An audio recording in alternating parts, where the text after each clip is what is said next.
c'est quoi ça?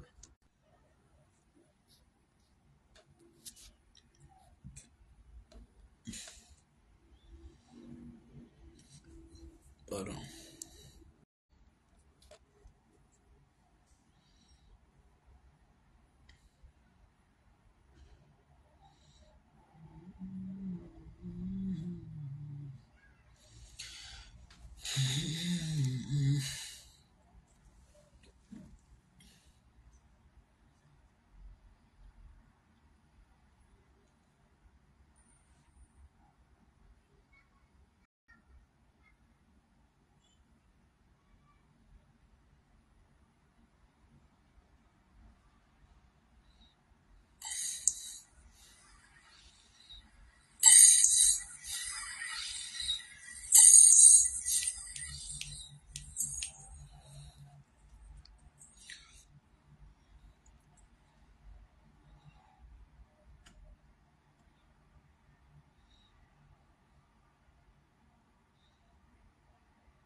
Moi, je vois personne ici. Hein.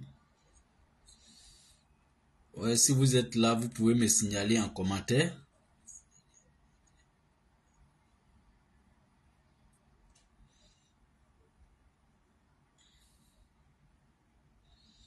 Est-ce qu'il y a quelqu'un? Bon, je vois quelques cœurs qui bondissent sur mon écran.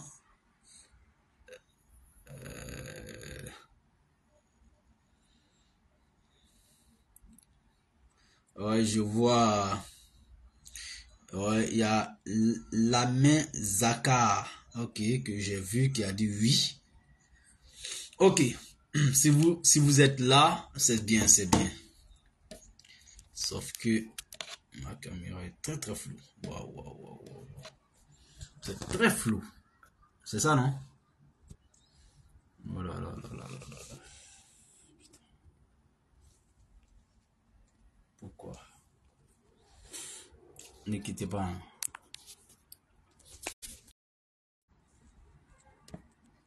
Ça va un peu? Ça, c'est un peu bon. Ok. Ok, c'est bon. Donc, j'ai mis tout à l'heure que Adama Bictogo serait dans le viseur du président Ouattara. Mesdames et messieurs, chers amis, nous dénonçons l'impunité. Donc, quand on apprend aujourd'hui que Sine Daï est dans le viseur des autorités, il ne faut pas s'offusquer. Il faut d'ailleurs même encourager cela.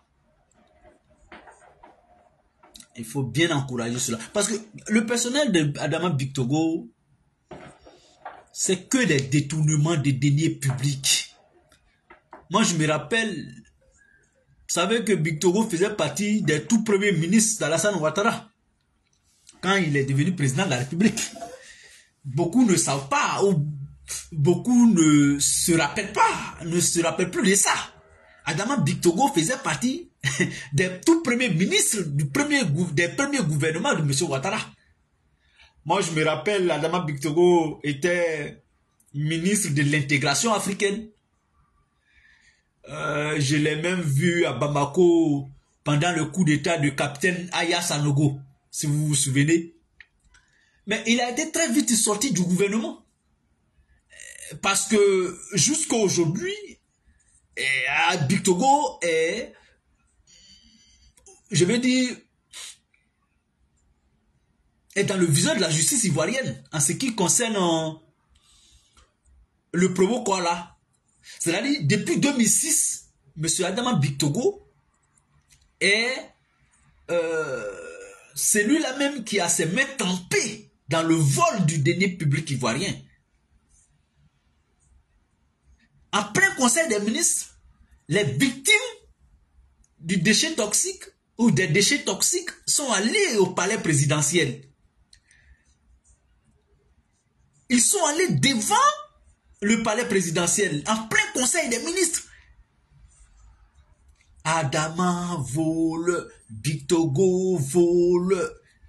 C'était très gênant. Et Alassane Ouattara s'est vu contraint de le sortir du gouvernement. Et depuis lors, M. Bictogo, sauf que M. Ouattara, sa pratique, c'est...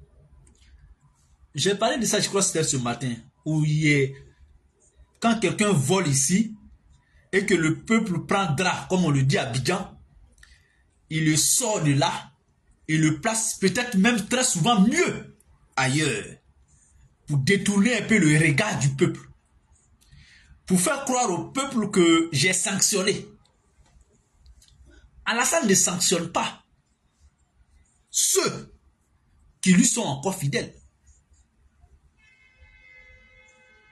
C'est nous, on croit qu'ils sont sanctionnés. Je vais vous prendre le cas de Djaby Lassine. Personne n'ignore que Djaby Lassine, aujourd'hui, quand tu évoques le nom de Djaby Lassine, dans le subconscient ivoirien, dans la mémoire collective, c'est détournement de 100 milliards, tout de suite, qui tape l'esprit de tout le monde. Fais semblant. Faut dire Lassine Djaby. Bon, lui c'est Lassine Djaby. On va te dire tout de suite. C'est pas lui qu'on a enlevé DG de fer là. Ce qu'il a fait quand il était DG de fer, de bien, a été effacé par le simple fait qu'il est aujourd'hui accusé d'avoir pillé 100 milliards au moins dans les caisses de l'État de Côte d'Ivoire à travers sa posture. Mais Alassane ne l'a pas sanctionné. Sanctionner un voleur de la République, ce n'est pas lui dire, bon, arrête de voler et puis tais-toi, assieds-toi quelque part là-bas. Ça lui fait... c'est une grâce. Tu dis, bon, comme on t'a vu voler, moi je te voyais. Mais je pensais que le peuple ne te voyait pas. Tu as suffisamment volé jusqu'à ils t'ont vu. Pour ne pas subir, nous tous, la colère du peuple. Mon frère, pardon. C'est avec beaucoup de pardon que Alassane enlève ces voleurs à leur place pour les replacer ailleurs. Djaby Lassine est aujourd'hui encore, où je vous parle, député maire de Samatigila. Bon, là encore, on va me dire que c'est pas nomination, il a été élu. Bon. Il y a des gens qu'on a accusés de vol, ici, qui se sont défendus, qui ont apporté des preuves contraires.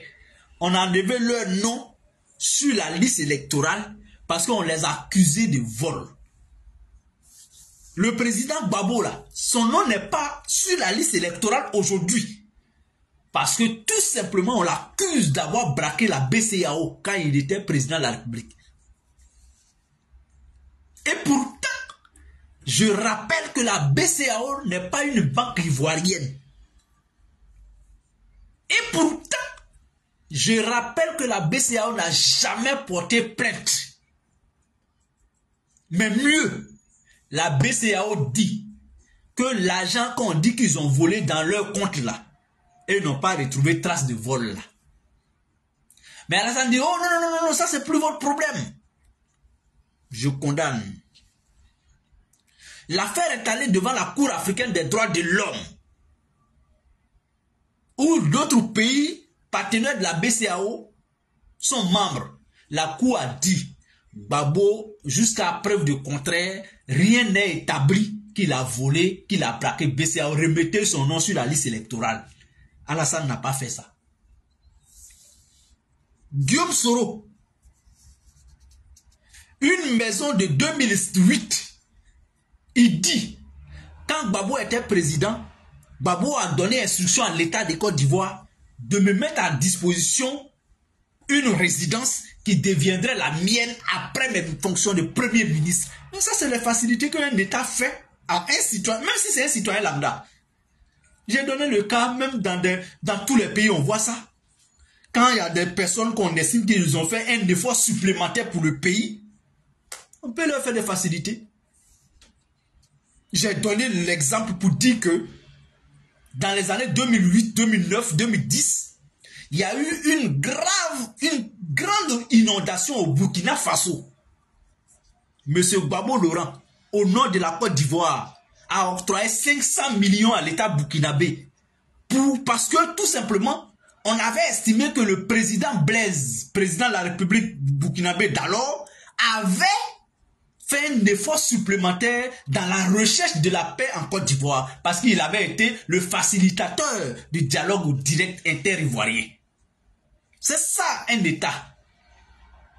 J'ai donné encore un exemple. Ici en France, en 2019 ou 2018, il y a un jeune Malien qui était en situation irrégulière en France pour avoir sauvé un enfant qui se tournait un peu au 3e étage.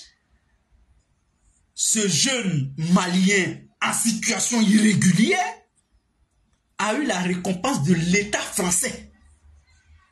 Macron l'a reçu à l'Élysée. On lui a donné la carte de séjour. Il a même eu un travail. Il a été un héros national ici. Il a été célébré. D'autres même disent qu'on lui a octroyé la nationalité française. C'est ça qu'on appelle les facilités qu'un État peut faire pour quelqu'un qu'on a estimé à un moment donné qu'il a apporté un plus, même si c'est un citoyen de ce pays. C'est dans ce contexte que le président Soro Kibafori Guillaume, nommé Premier ministre en 2007, à l'issue des accords politiques de Ouagadougou, qui dormait toujours dans un hôtel à Abidjan, en tant que Premier ministre, et un président Gbagbo Laurent, qui a estimé que ce n'était pas joli pour que le Premier ministre de la République de Côte d'Ivoire continue de dormir dans un hôtel. Vous savez, j'ai échangé tout à l'heure avec une camarade. On parlait des hommes politiques. Je n'ai jamais vu une déclaration publique du président Ouattara faisant les éloges de quelqu'un qui lui a donné sa poitrine, qui a financé le RDR, qui a été là pendant... Alassane ne fait pas ça.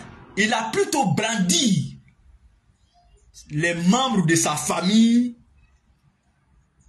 pendant un congrès public dans un stade bondé du monde. C'était au stade Félix Houphouët-Boigny, lors du congrès le premier congrès de RHDP aujourd'hui là. En 2019, Alassane a attrapé la mère de son petit frère, la mère de sa femme, pour les remercier de ce qu'ils ont pu faire pour lui quand ils étaient dans l'opposition. Il a même cherché ses sœurs, Rokia et Sita Ouattara, dans les tribunes, dans les gradins, où elles sont, pour les présenter au monde entier. Moi qui vous parle ce soir, la main sur le cœur, nous avons aussi perdu des hommes, des parents. Moi je me rappelle, j'ai un cousin, c'est-à-dire le fils à la grande sœur de mon papa, a été porté disparu au cours d'un match du RDR. Jusqu'à aujourd'hui, un père de famille, il vivait à Bobo. Ils sont allés vers le plateau. Paix à son âme. Dans les années très houleuses. Jusqu'à aujourd'hui, il ne vit plus. Pour Alassane Ouattara. Montrez-moi une vidéo dans laquelle, une image dans laquelle Alassane est devant et les membres du RDR sont derrière ou sont en train de marcher. Ou sont en train de contester comme Gbagbo le faisait par le passé. Montrez-moi une image d'Alassane Ouattara. Ce sont les gens qui ont saigné pour Alassane. Je n'ai jamais vu photocopie en train d'être bousculé dans un match du RDR. Je n'ai jamais vu l'image.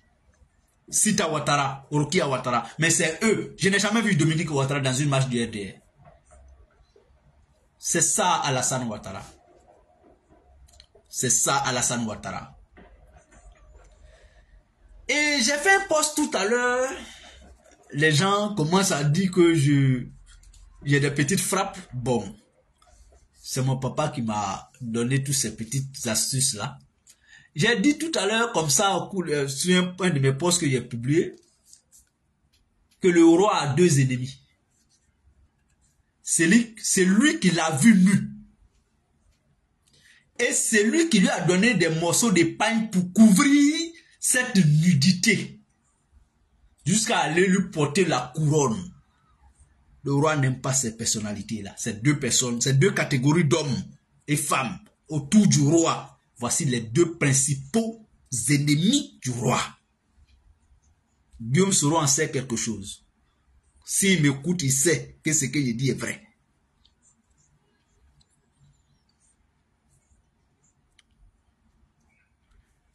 Oui, Bictogo, on dit aujourd'hui qu'il est dans le viseur de Ouattara, on veut l'arracher Sinédaï, on veut le poursuivre, sa fille est auditionnée. Mais c'est la suite logique de la gouvernance d'Alassane Ouattara. Les gens pensent qu'il est en train de se battre contre l'impunité, contre le détournement des deniers publics. C'est faux. Alassane ne fait jamais ça à quelqu'un qui lui est fidèle. À quelqu'un qui n'a pas d'ambition, qui joue que par lui. Alassane ne lui fait jamais ça. Ils sont pleins dans ce pouvoir. Ils sont nombreux avec lui, qui pillent, qui violent, qui volent la Côte d'Ivoire, mais Alassane ne peut pas broncher parce que c'est eux qui vont aller au charbon pour lui. Dès lors que Alassane, parce qu'ils sont tous ici, écoute, a des éléments sur toi pour dire que tu as des rêves. Avec Alassane, on ne rêve pas. Avec Alassane Ouattara, on n'a pas d'ambition. Si tu veux rester avec lui sans problème, tu ne rêves pas. Tu n'as pas d'ambition. Même dans ton cauchemar, si un rêve vient à toi, te voyant dans des ambitions présidentielles, faut courir, il faut te réveiller rapidement. Sinon, le lendemain, tu seras auditionné. Soyez salués, mesdames et messieurs. Daouda Inza Ouattara, Agnès Zapsoné. Agnès Zapsoné, je m'arrête pour cette personne-là. Je ne sais pas si c'est une dame ou c'est un homme, mais cette personne est très très active sur ma page. Je vais te rendre un hommage. Merci. Je vous suis, je connais un peu. Hein? Je vous connais. Hein? Je vous connais un peu. J'apprends à connaître vraiment les fidèles des fidèles. Vous êtes tous fidèles. Même parmi les fidèles, il y a les fidèles. Voilà. Donc, merci à toi. Je vous salue, hein, tous ceux qui sont connectés, tous ceux qui m'envoient des cœurs, voilà, je vous salue. Je vous salue. Vous savez que le Seigneur salue tout le monde. Donc, revenons à nos moutons. Bictogo a dit, et je cite, la fameuse phrase là, elle va continuer à résonner dans l'esprit, dans la mémoire de tous les Ivoiriens pendant très longtemps. Si tu n'es pas RHDP, tu libères le tabouret. Il est allé loin pour dire, c'est ça la clarification. Non. C'est-à-dire quand tu manges, et puis c'est doux dans ta bouche en plus, et tu deviens zélé et arrogant. Devant vous, mon souhait le plus ardent, je demande à mon Seigneur, je suis en politique. Je veux faire la politique. Mais si Dieu sait que, comme moi-même je sais que je vais devenir grand type, Inch'Allah, par la grâce de Dieu. Si je dois être arrogant, zélé, imbu de ma personne, Dieu, merci beaucoup. Donne-moi modestement ce qui peut faire ma modeste vie avec ma famille. Ça sera le bonheur le plus immense pour moi. C'est ce que moi je demande à Dieu.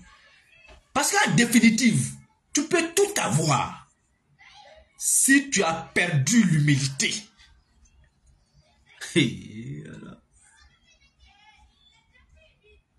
Non, battons-nous. Luttons pour que l'humilité en nous ne soit jamais désactivée. Le zèle, ça n'amène nulle part.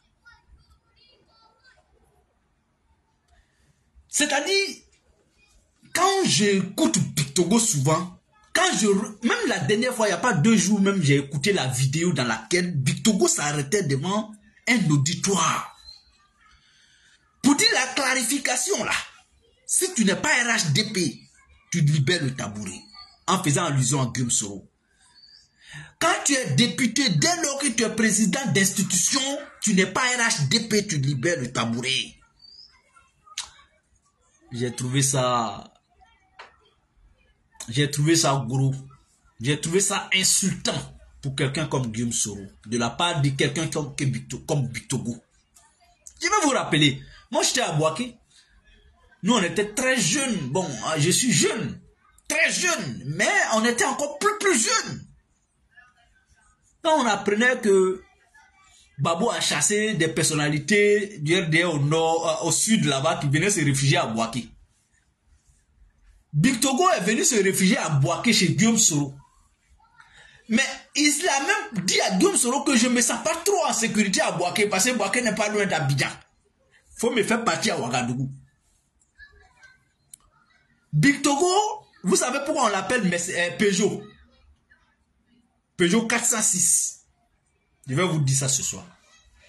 Son surnom c'est Peugeot 406.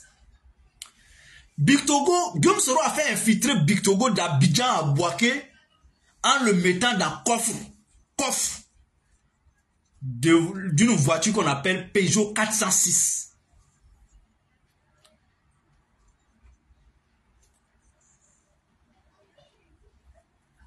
Et quelques années plus tard, c'est ce Bictogo là qui vilipendait ce même Guillaume Soro. Ce qui arrive à Makloklo, ça peut aussi arriver à Maklakla. Il faut que Bictogo paye l'argent des Ivoiriens. Depuis 2007, bientôt 30 ans, ou 20 ans, bientôt 20 ans,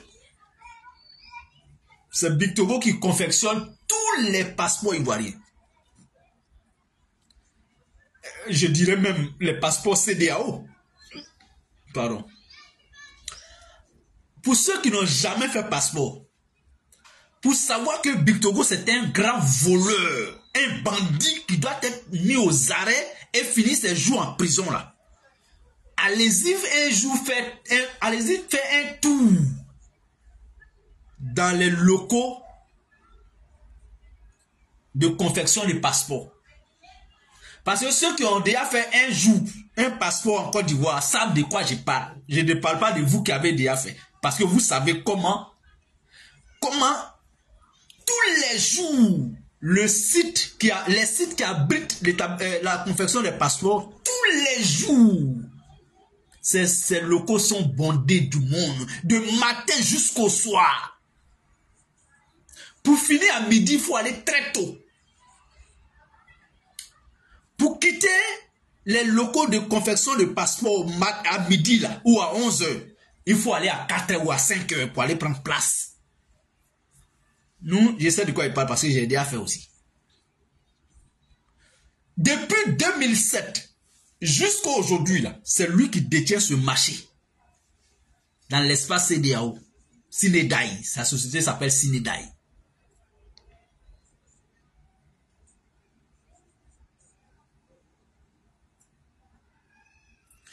L'État de Côte d'Ivoire dit que Bictogo doit à ce jour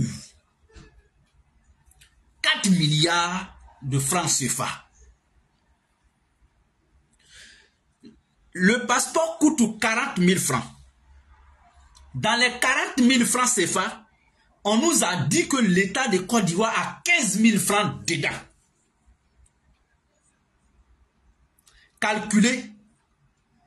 Ne prenez pas les chiffres exacts. Parce que si tu prends les chiffres exacts pour calculer, ta calculatrice même va refuser les 0,0 derrière. Faisons un calcul approximatif. Prenons un nombre de passeports par an.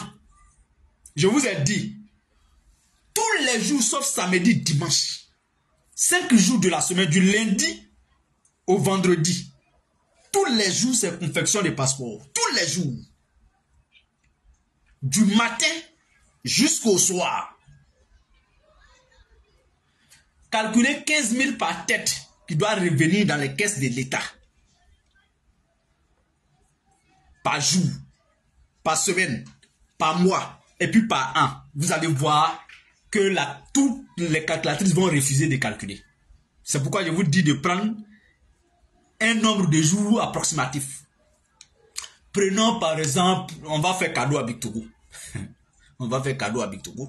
Prenons, bon, dites un nombre comme ça, parce que si moi je dis, on va dire, Lucien, tu exagères. Vous qui me suivez là, donnez-moi un nombre qu'on va prendre pour calculer les 15 000 euros, 15 000 francs CFA. Et puis on va calculer par jour, par semaine, et puis par mois. Je vous ai dit, ça fait 5 jours par semaine qu'ils travaillent du lundi au vendredi. Et puis on peut établir combien de passeports par jour en moyenne. On ne va pas prendre les chiffres exacts. On va prendre les chiffres, bon, au minimum. Voilà, au minimum, par jour. Selon vous, Sénégal peut confectionner combien de passeports ivoiriens par jour? Selon vous, donnez-moi rapidement un nombre.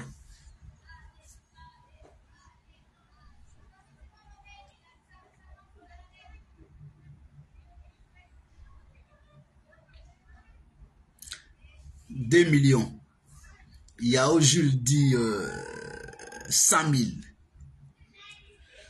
Ah, 100 000 par an.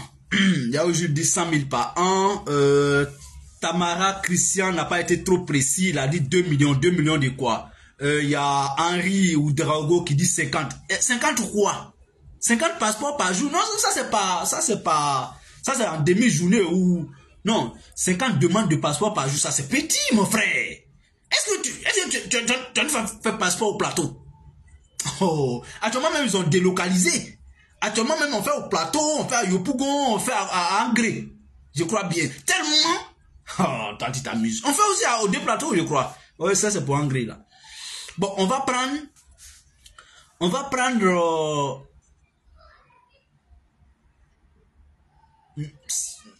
200 passeports par jour. 200 passeports par jour. Donc, multipliez 200 par 15 000 par jour. Allez-y rapidement. 200 passeports par jour. Bon, Tamara Christian dit 5 000 par jour. Bon, on va faire bonus. On va prendre, voilà, Henri ou Drago me rejoint. On va prendre 200 passeports par jour. 200 passeports par jour en raison de 15 000 qui revient à l'État de Côte d'Ivoire. Parce qu'on ne va pas prendre les 40 000. On calcule seulement la part de l'État. La part de l'État. 200 000 par jour. 200 passeports par jour en raison de 15 000 par passeport qui revient dans les caisses de l'État. Ça nous fait 3 millions par jour. 3 millions fois 5.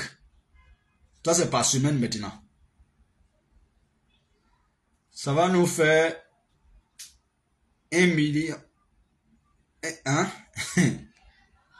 J'ai dit que Kagladri va refuser. 3 fois 5, ça fait 30, non? 3 fois 5, ça fait 15. 15. Et puis on ajoute les 0,0.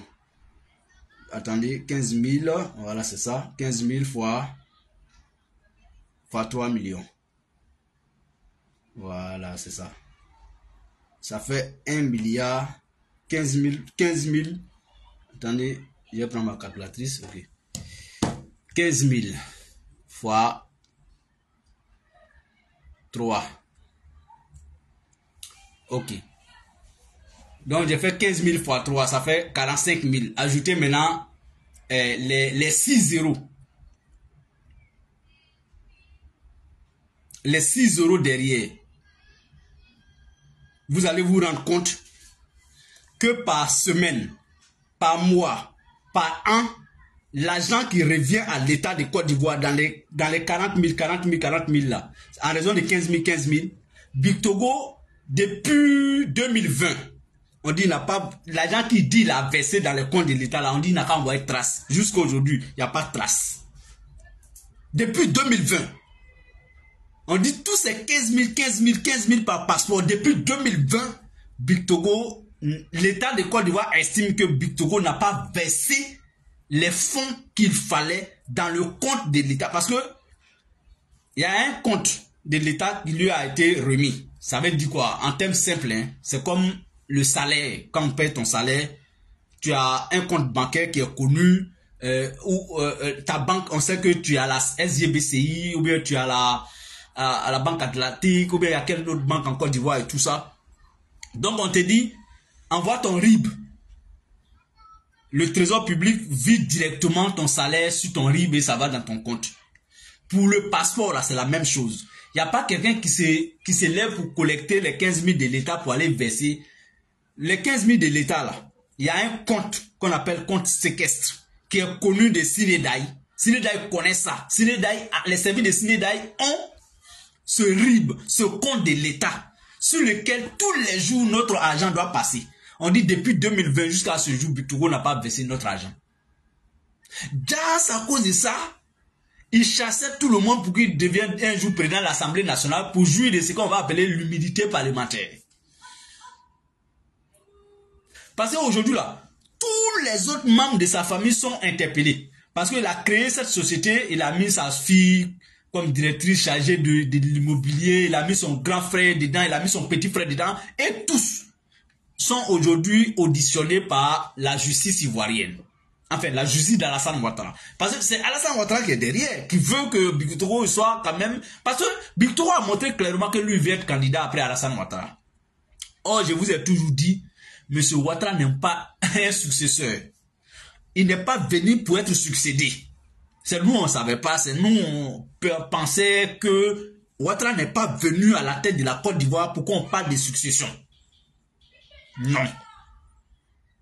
Alassane, de la manière où Foué est mort au pouvoir, là, c'est ça qui est dans l'esprit d'Alassane Ouattara. Il n'y a pas autre chose. C'est lui qui s'amuse à ça. Ça, à ses propres risques et périls.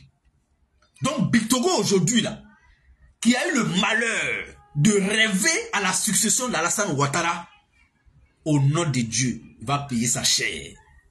Et il faut que Big Togo paye cher. Parce que c'est un ancien voleur de la République. C'est-à-dire l'agent des victimes de déchets toxiques. Big Togo n'a pas eu pitié de cet argent. Et de vous à moi. C'est cet argent qui a fait Big Togo. Mais sinon c'était quelqu'un qui vendait oignons au pot. Je vous ai dit tout à l'heure que son premier surnom, c'est Adams ou bien Adamo Peugeot 406. Parce que je vous ai raconté la petite histoire. Il a été un jour, il a volé l'argent un jour au sud et que le régime de Gbagbo le cherchait. Donc il s'est fait exfiltrer d'Abidjan pour aller à Bouaké dans un Peugeot, dans le coffre d'un Peugeot 406. Maintenant, comme il vendait aussi de l'oignon au port d'Abidjan, ceux qui l'ont connu, eux l'ont surnommé Adama Diaba. Les élus doivent être méchants. Donc eux l'ont surnommé Adama Diaba. Donc Adama Diaba a fait fortune dans déchets toxiques. Puisque à ce moment il était un ami très très intime de feu Désiré Tagro. Et donc Big Togo a bénéficié de la largesse de Désiré Tagro pour avoir la société Sinédaï. Et donc c'est ce qui a fait que Big Togo est devenu un homme influent aujourd'hui à cause de l'argent des déchets toxiques. C'est-à-dire que l'argent, quelque chose qui a tué les gens, on dit tiens, il faut les dédommager. Il a créé une société qui s'occupait du dédommagement des victimes de déchets toxiques. Et Big Togo a trouvé, pour lui c'était une aubaine, il ne fallait pas rater, c'était le coup qu'il fallait saisir pour devenir très riche. Et vraiment, il a très bien saisi ce coup-là.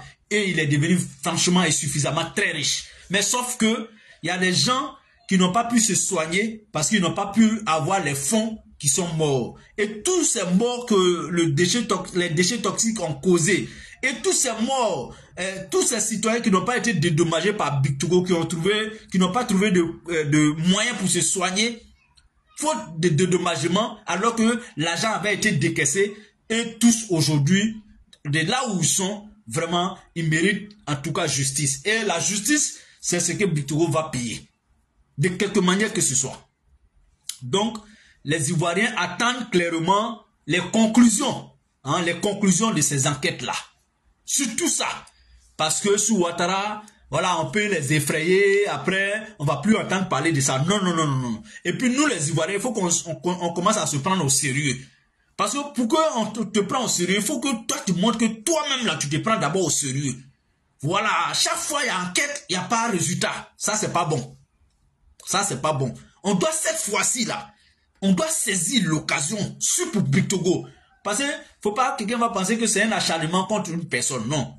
Ça commence quelque part, forcément. Mais je veux que ça commence par Bictogo. C'est-à-dire, on est qu'à tout mettre en œuvre pour que d'abord, les députés ivoiriens se réunissent d'abord même pour lui arracher d'abord l'humilité parlementaire. Voilà. On doit, à pareille situation même, on doit mettre Bictogo face à la justice ivoirienne. Le démettre de ses attributs de député, de président de l'Assemblée, pour qu'il puisse faire face à la justice, pour que la vérité soit sûre de tous les Ivoiriens. Voilà. Donc, il faut vraiment qu'on se mobilise. Et je souhaite que vous et moi, chacun à son humble niveau, on peut travailler à ça tout de suite. Et puis, ça va prendre la toile. Bictogo démission, Bictogo démission. Parce qu'à un moment donné, il faut pas jouer à le peuple. Pendant que la Côte d'Ivoire, l'État de Côte d'Ivoire n'arrive plus à subventionner l'électricité, qui est devenue très chère. Pendant ce moment, Bictogo, voilà, il continue de voler l'argent de la Côte d'Ivoire. Non, les Ivoiriens, moi je vous demande, parlons cette fois-ci, levons-nous pour réclamer la démission de Bictogo d'abord à la tête du Parlement ivoirien et ensuite à la tête de la mairie de Yopougon. Voilà. Et c'est à partir de ce moment-là que les autorités vont nous respecter. C'est à partir de ce moment-là les voleurs de la République vont nous respecter. Sinon, tous les jours, tu vas les voir, vraiment, Ivoiriens même, on parle, mais ils ne bougent pas. Après, c'est pour se cacher pour dire, le Seigneur, ça va pas, aidez-nous, envoyez-moi, orange monnaie, j'ai besoin de 1000 francs. Vraiment, c'est pas vrai. Quand tu parles de la cherté de la vie, il y a des moutons qui vont venir dire ici, en France aussi, la vie est chère. Eh Seigneur, ça c'est compliqué. Bon, on s'en sort dans quoi? On s'en sort comment dans ça? Avec ça? Pendant qu'on lutte pour eux, eux luttent contre vous. Vraiment, ce pouvoir-là a tellement endoctriné les gens. C'est-à-dire, tu vois quelqu'un, il meurt de faim. Faut pas parler d'Alassane. Mais il veut que tu parles, tu luttes vers en aide pour assouvir sa faim. Mais quand tu parles de celui qui cause sa faim, il n'aime pas. Non, vraiment, quand tu es un mouton. Et c'est tout ça qui donne un sens à l'appellation mouton. Parce qu'un mouton là, c'est ça.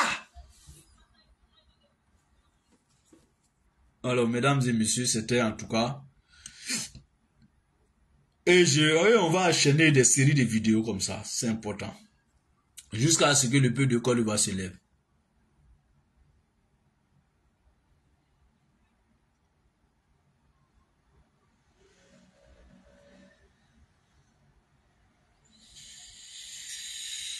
Voilà. Ok, donc c'était une petite vidéo. Vous savez que j'ai pas l'habitude. Il y a très longtemps, j'ai perdu l'habitude de faire les vidéos le soir. C'est devenu du nouveau pour moi aujourd'hui. J'ai pas... À cause de notre petite émission chaque matin, c'est trop doux. On me le fait savoir. En tout cas, mes followers sont contents que chaque matin, on s'écoute. On se salue, on se parle avant que les activités quotidiennes reprennent, quoi. C'est important. Mais faites-moi confiance. Je suis en train de travailler sur un projet de communication. Pourquoi pas mettre en place ma chaîne de télévision. Voilà, LKD TV. J'y pense sérieusement. j'en parle avec mes proches, mes collaborateurs. Parce que je vous ai dit, hein, j'ai constitué déjà mon cabinet. Il y a mon directeur de cabinet, il y a mon chef de cabinet, il y a mon chargé de communication. Et c'est ça, les grands hommes. Il faut voir déjà le reflet des grands hommes, quoi.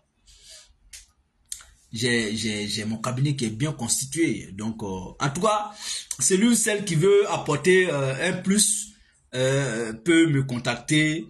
Celui qui veut, en tout cas, être dans mon équipe pour m'aider à évoluer peut me contacter. Hein.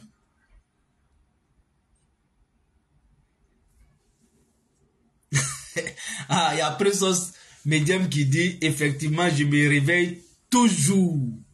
Notre matin bonheur, mais pardon, allonge un peu. Ouais. J'y pense. Mais je prépare un gros coup, tu sais pas. Je prépare un gros coup. Un jour matin comme ça, tu as te réveillé. Notre émission là, tu vas voir. C'est-à-dire, non, faut pas dévoiler ton secret. Les gens là, il y a trop de pirates. Les gens aiment tellement voler le projet des gens. Mais moi, je crains rien, hein, parce que, en fait, la plus grande richesse d'un homme, c'est ce qui est ici. Ils n'ont qu'à voler. Vous allez voir encore, je vais déposer. Mais je pense sérieusement. Il y a Keita Sundiata qui dit, je suis fan encore. Moi aussi, je suis fan encore. Ah, j'ai dit, j'ai nommé ma chaîne télé, la LKD TV, il y a IB, hein? IB Sanogo, non, ouais, voilà. IB Sanogo qui dit la beauté TV. Hein? Amin Precious. C'est gentil. Donc, c'est un peu ça. Bon, on a fini le live, hein, c'est juste une petite causerie et puis voilà. Donc, vous voyez, c'est ça aussi la vie. Quand tu t'abaisses pour regarder, excusez-moi, dans l'anus de quelqu'un, sois-en sûr qu'il y a quelqu'un aussi qui est derrière toi qui regarde dans ton anus. La vie, c'est une chaîne alimentaire. C'est ce qu'on nous a enseigné à l'école. Manger et être mangé par la suite. C'est ça la chaîne alimentaire. Quand tu manges, tu es rassasié. Et tu seras mangé par la suite pour que quelqu'un d'autre soit rassasié. Moi, j'ai toujours appris que c'est les hommes les plus sérieux, honnêtes, qui souffrent beaucoup dans ce monde-là. Regardez la Côte d'Ivoire. Regardez la Côte d'Ivoire. L'inversion des valeurs. Ce qui devrait être au bas de l'échelle. Aujourd'hui, la société ivoirienne est faite de sorte que ceux qui devraient être logiquement au bas de l'échelle, c'est eux qui sont en haut. Et puis, on les prend comme des modèles, hein, de réussite. Je ne vais pas citer je vais pas citer des noms pour ne pas paraître peut-être jaloux, machin. Mais moi, j'ai mon petit salaire ici en France, mais c'est un mérite qui m'a donné. Donc, mais vous-même, faites le constat. Ceux qu'on prend aujourd'hui comme modèle de la société ivoirienne là, et puis tous les ministres courent pour prendre photo avec eux, dans une société aux normes exigées, mais c'est eux qui doivent balayer devant les portes des gens. J'ai vu quelque chose m'a fait rire la dernière fois, mais lui seulement il a cité son nom. Il est marrant en fait, il est marrant et avant, en tout cas il me fait rire maintenant, donc c'est pourquoi je vais citer lui son nom. Le père d'Alois. Le père d'Alois a fait une vidéo un jour.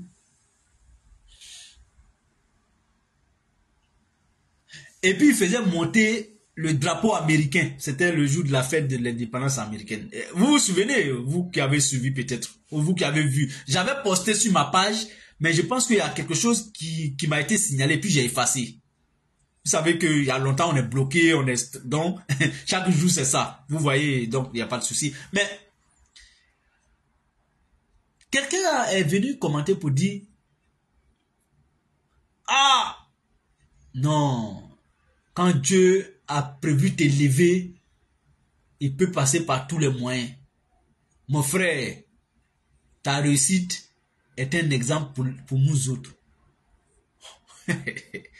Est-ce que vous avez entendu ce qu'il a dit? C'est-à-dire, il s'est trouvé quelqu'un en Côte d'Ivoire pour venir dire à le père Daloa que sa réussite est un modèle pour nous autres, pour d'autres personnes dans la société aujourd'hui.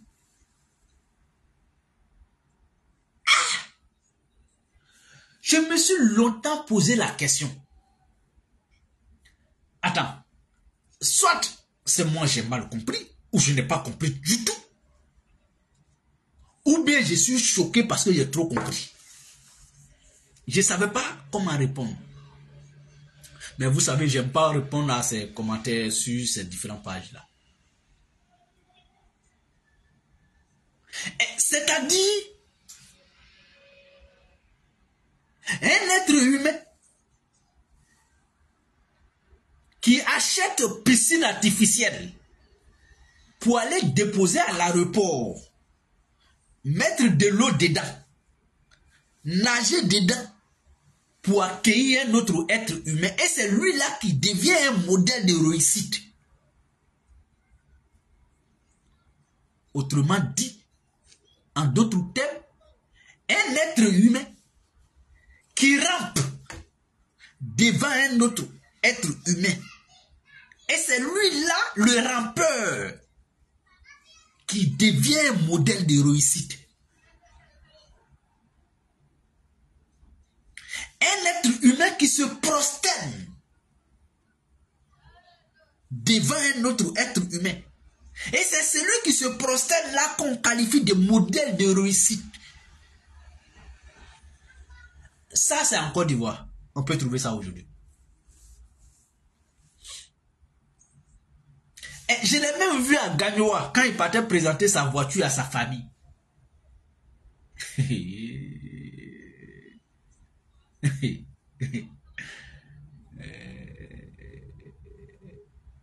Hein?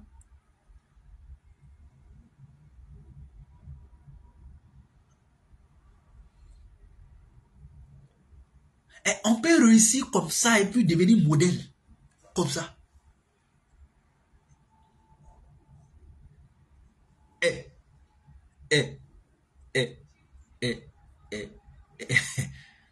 Ouais.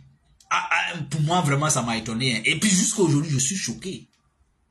Parce que je n'arrive pas à comprendre. Donc, c'est comme ça qu'on veut nous enseigner.